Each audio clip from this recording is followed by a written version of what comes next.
Welcome back to the Reflections podcast, where we reflect on the writings of the fathers of the faith. Last week was so encouraging to me. I hope it was encouraging to you. I hope you enjoyed it as much as I did, even re-listening to it. It encouraged me in my faith, and that is the goal, not just to encourage my faith, but to encourage your faith, to add to the discussion, to just have us be more conformed to the image of Christ. And hopefully these models are doing it well. This week is another special week with St. Augustine. I first read Confessions as a young teen. Looking back, I'm surprised at how young I was. But it deeply moved me and made a lasting impression. I didn't even really fully realize how lasting that impression was until I started revisiting these topics for this podcast. And then I realized, wow, the thoughts that I have that have shaped my theology today go all the way back to when I was reading Confessions over 20 years ago. And I hope that you can have just as wonderful an experience as I did. Now, remember, though, that just because you have a wonderful experience, that doesn't mean you have to agree with everything St. Augustine said in Confessions or elsewhere. And you don't have to agree with me. We don't have to agree with each other to still have that iron sharpen iron where we spur each other on in our walks of faith. So just remember that your walk is your own as long as it is based on Christ. There is no argument for me on that. Confessions itself, to get back to Confessions, it is made of 15 books, which are just essentially chapters of St. Augustine's life. But this book is so much more than just an autobiography. Look for these themes in the following discussion. He sees sin as a turning away from God and a misdirected love towards the lesser goods, substituting the creation for the creator. Listen for the struggle of the will. He delves into the complexities of his own will, recognizing that he is both drawn to and repelled by sin. Aren't we all? He states, I neither willed entirely nor nilled entirely. He acknowledged that his weakness comes not from an external evil, but from a sin that dwells in him. Listen for the role of divine grace. St. Augustine understands that he cannot overcome his sinful nature through his own will. His turning to God is wholly a gift, and he asks, give what thou enjoined, and enjoined what thou wilt, because he knows that he cannot fulfill God's will without God's help. None of us can. He recognizes that he is saved by God's grace. On the inner self and the search for meaning, listen for introspection and self-examination, a central aspect of St. Augustine's relentless self-examination. He is constantly analyzing his own thoughts, his feelings, his motivations, seeking to understand his own nature and his relationship with God. He asks, who am I and what am I? And is determined to discover himself, saying, discover to me myself also, that I may confess unto my brethren. All right, listen also for the relentlessness of the soul. St. Augustine articulates a profound sense of longing for God, a desire for rest and fulfillment that cannot be found in worldly pursuits.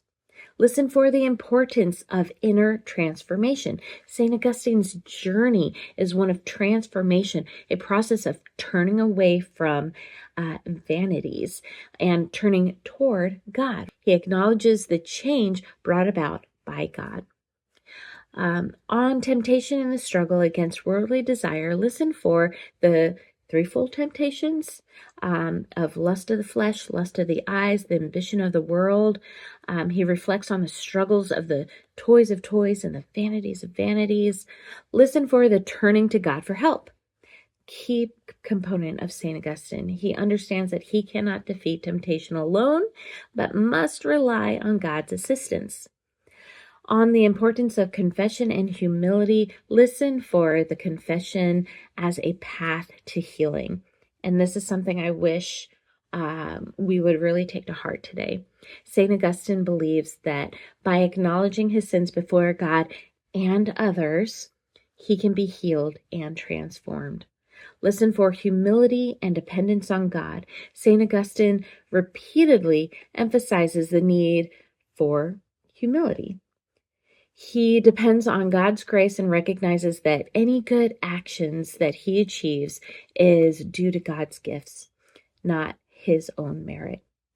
So, in conclusion, before I turn it over to the discussion, St. Augustine's confession reveals a deeply personal and intellectual journey of faith and self-discovery. It articulates key theological and philosophical concepts in a way that is both profound and accessible even 1,500 years later, as it explores the complexities of the human condition and relationship between God and humanity. The text showcases St. Augustine's grappling with complex ideas and demonstrates his ultimate reliance on God's mercy and grace of salvation and true fulfillment. It is a profound exploration of the relationship between a flawed individual and an all-powerful God. Who wouldn't be able to identify with that? All right, let's dive in.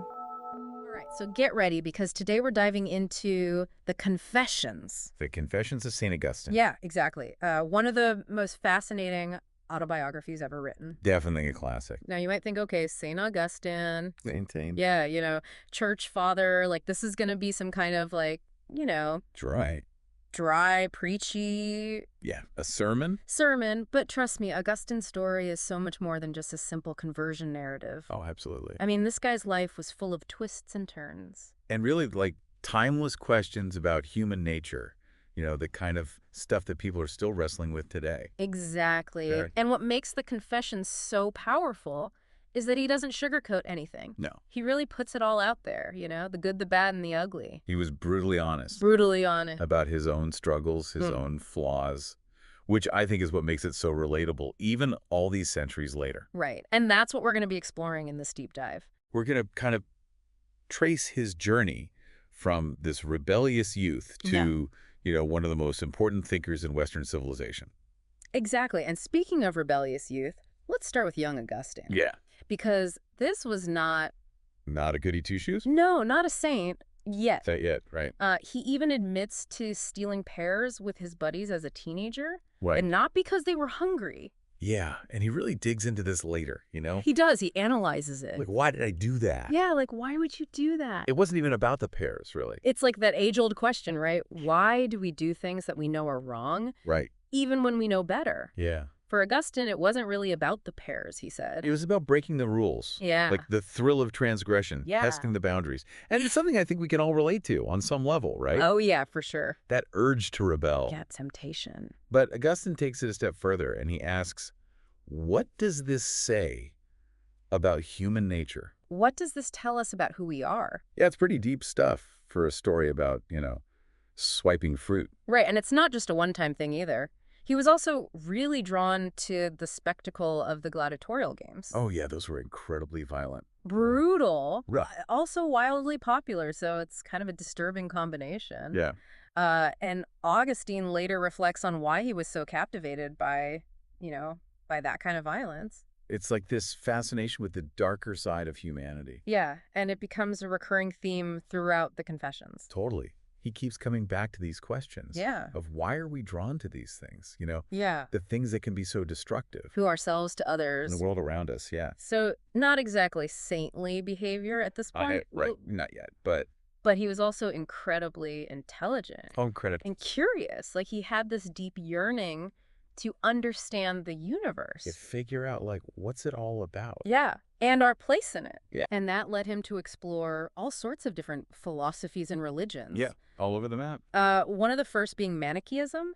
Yeah. Okay, now Manichaeism, for those who haven't encountered it before, was a religion that saw the world in very black and white terms. Super dualistic. Yeah, it was all about this cosmic battle between good and evil. Light and darkness. Yeah, almost like, Star Wars. Star Wars, yeah, but with way higher stakes. Way higher, yeah. And for a while, Augustine was really into it. He was drawn to that simplicity, that clarity. Yeah, like a nice, neat explanation for everything. Good versus evil, light versus darkness. No ambiguity. No gray areas. But eventually, he started to see some cracks in the Manichaean worldview, Some flaws. particularly in some of their more, let's say, unique beliefs. Yeah, unique is one way to put it. Yeah, like their idea that parts of God were literally trapped Trapped. in fruits and vegetables. And you could free them. Yeah, and you could like free these divine particles by eating them. Yeah. It's like a very literal interpretation. Very literal, yeah.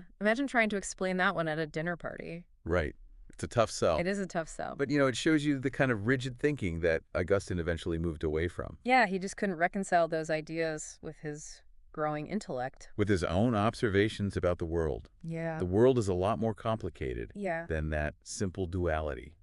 So Manichaeism, it was a stepping stone, but definitely not the final destination. Right. Where did his search for answers lead him next? Well, after Manichaeism kind of fell apart for him, he went through a phase of skepticism. Skepticism, so doubting everything. Yeah, like, can we really know anything for sure? Yeah. Is there such a thing as absolute truth? Right. Big questions. Big, big questions. And then he encountered the philosophy of the Platonists. The Platonists. And this really shook things up for him. It kind of blew his mind. It did. Yeah. Okay, so Platonism, for those of us who might not be philosophy buffs, give us the crash course version. All right, so in a nutshell, Platonism argues that there is this realm of perfect eternal forms Perfect eternal forms. that exist beyond the physical world. Beyond what we can see and touch. Yeah, so the things that we experience with our senses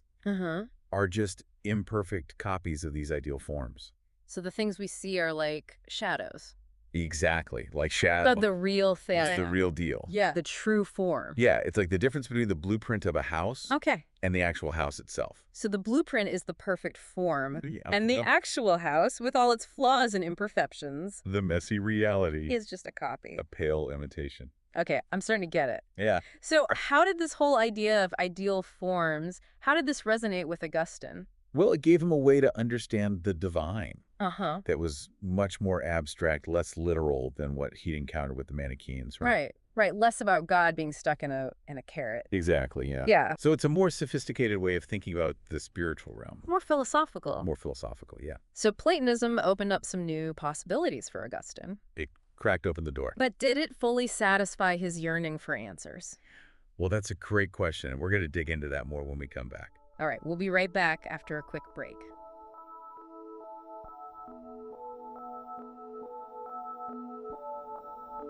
So we've got Augustine, this brilliant guy, but also restless, Yeah, always searching. always searching, never quite satisfied. Right, bouncing from one idea to the next. From Manichaeism to skepticism to Platonism. But still hasn't quite found what he's looking for. Exactly. And that brings us to, I guess you could say, one of the most famous conversion stories in history, Augustine's conversion to Christianity. which is often portrayed as this, Dramatic. yeah, like a bolt out of the blue. Right, and Augustine himself doesn't shy away from the drama in his account. No, he doesn't. He really kind of leans into it. It does. Yeah. So he describes this moment in a garden In a garden. where he's just completely overwhelmed by his struggles. Yeah, like torn apart by his desires, his intellects, And doubts. this growing sense that there must be something more. Yeah, it's like he's reached this breaking point. Totally. And then that's when we get to the famous Tully Ledge moment. Yeah, Tully Ledge. So tell us about that. Okay, so picture this. Augustine is in the garden, super angsty. Yeah, angsty Augustine. Yeah, and suddenly he hears this voice. A voice. Like, where did this come from? Well, he describes it as a child's voice. A child's voice. Okay, A little eerie, right? that's a little creepy. Yeah, but he interprets it as a divine message. Okay, so a message from God channeled through a child.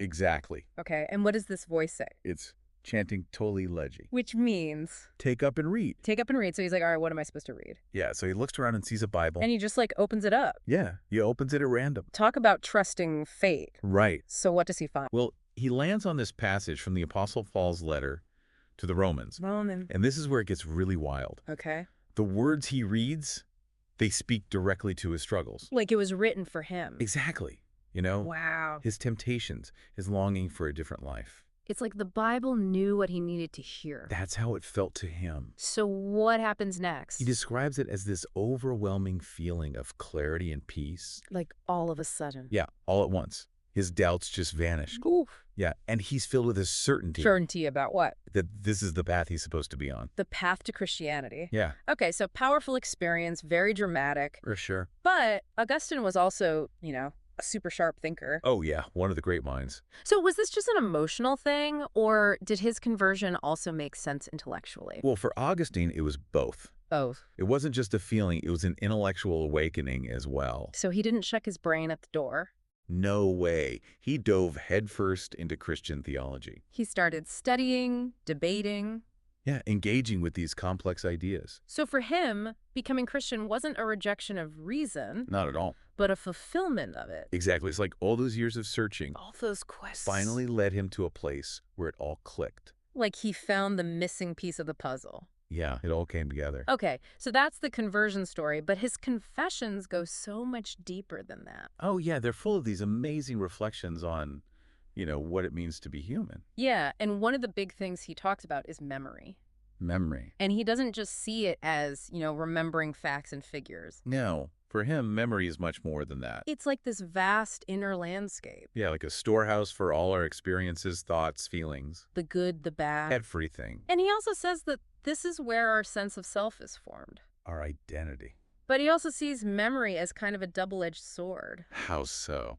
Well, on the one hand, memory is where we can encounter the divine, right? Where we can access those deeper truths. But it's also where we store all our regrets. Our past mistakes. Those images and desires that might lead us astray. The stuff we'd rather forget. Yeah, it's like our memories can be both a source of wisdom. And a source of temptation. Right, so it's this constant struggle to sort through all that baggage. To figure out what to hold on to. But what to let go of. It's a lifelong process. And that struggle, I think, gets to the heart of another big theme that Augustine explores. Which is free will. Free will. Like, if we have the capacity for good, why do we so often choose to do things we know are wrong? Yeah, that's the million-dollar question. It's a question that's plagued humanity forever, I think.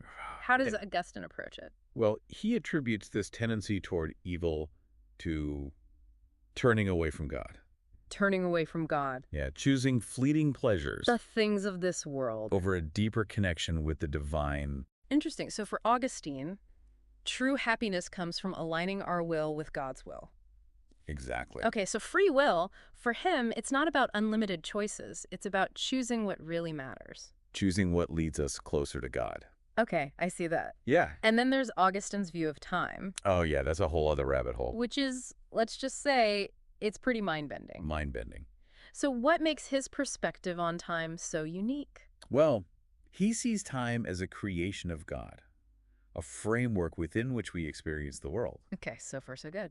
But he also recognizes how limited our perception of time actually is. Limited in what sense? Well, we're always caught between the past and the future. Yeah, never fully present. Never fully grasping the present moment. Right, always looking back or looking ahead. Yeah, like stuck in this time sandwich. A time sandwich, I like that. But Augustine suggests there's a way to transcend this linear view of time. To break out of the Yeah, sandwich. exactly. He talks about eternity not as an endless extension of time. But as something else entirely Yeah, as a state of being outside of time altogether. outside of time. Wow. It's where God resides. And something we can access, at least partially, through our connection with the divine. That's the idea. Wow. Okay, so we're not just talking about clocks and calendars here. No, it's a whole different way of experiencing reality. Very different. Yeah. Well, I think you've done a great job unpacking that for us. Thanks. It is pretty heady stuff. It is, but it's also what makes the Confessions so compelling, right? Absolutely. It's both deeply personal and profoundly philosophical. It's like Augustine is inviting us into his own mind.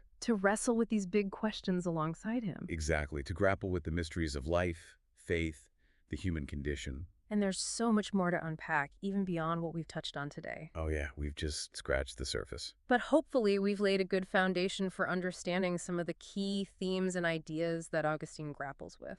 Definitely. And I think the most important thing to remember is that Augustine wasn't just some distant figure from the past. He was a real person. With real struggles and doubts and triumphs. Just like us. And his journey, his search for meaning, it speaks to something universal in the human experience. Absolutely. And maybe, just maybe, by listening to his story, we can find a little more clarity and courage to face our own. That's the hope. So, Augustine, wild youth, deep thinker, became a saint. Yeah, quite a journey. It really is. But what stands out to you most about his story? Like, what really sticks with you after all this? What gets me is how relatable he still is. I mean, after all these centuries, Right. he's wrestling with temptation, Yeah. searching for meaning in life, trying to figure out what's true. I mean, those are things we all go through in some way. Yeah, totally. And it's kind of reassuring, isn't it? Oh, absolutely. To know that even a guy like Augustine, Yeah. he struggled with the same basic stuff we all do. He wasn't born a saint, right? Oh. He went through a process, made mistakes. Kept searching. Yeah.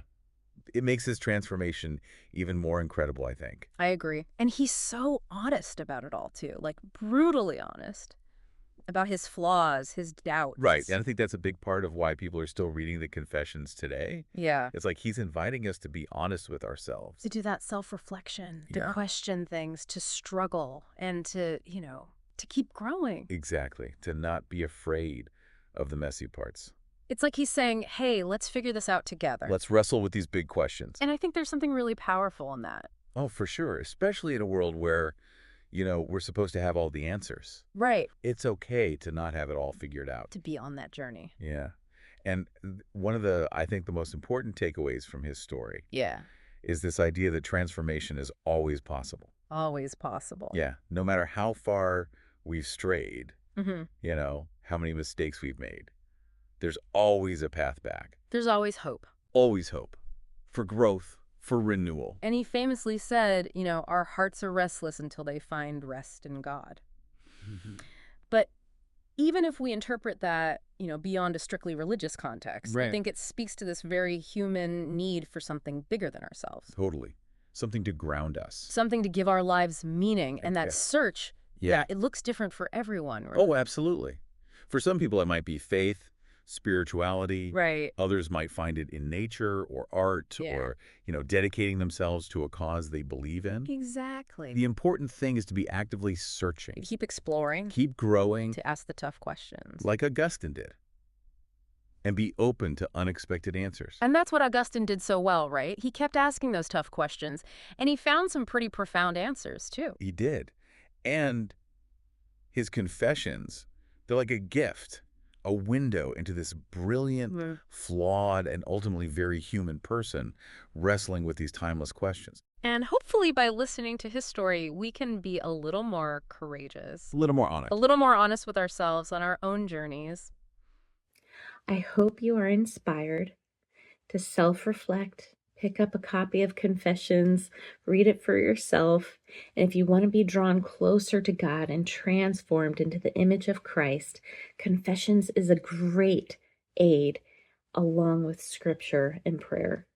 I hope that it will move you half as much as it has moved me, and it would be a deeply profound transformation. Next week is our last week with St. Augustine before moving on to another beloved father here on the Reflections podcast, where we reflect on the writings of the fathers of the faith. Bye.